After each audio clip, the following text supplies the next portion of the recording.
Naniniwala tayo doon sa kasabihan na habang may buhay, may Pag-asa. habang may buhay, may Pag-asa. habang may buhay, may Pag-asa. pagsubok.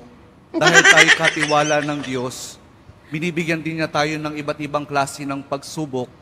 Kaya po doon sa pagsubok na yon, saka pa lang natin mauunawaan na talagang ang ating buhay ay mayroong, habang may buhay, mayroong, Pagsubok. habang may buhay, may Pagsubok. pagbangon.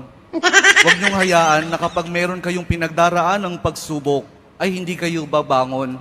Kailangan meron tayong pagsumikap na pagtsatsagaan natin yung ating mga pagsubok na pinagdaraanan.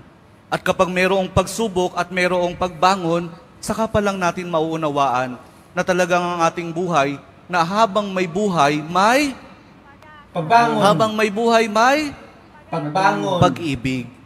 Ang pag-ibig na nagmumula kay Jesus lamang sa ating mahal na poong Jesus Nazareno.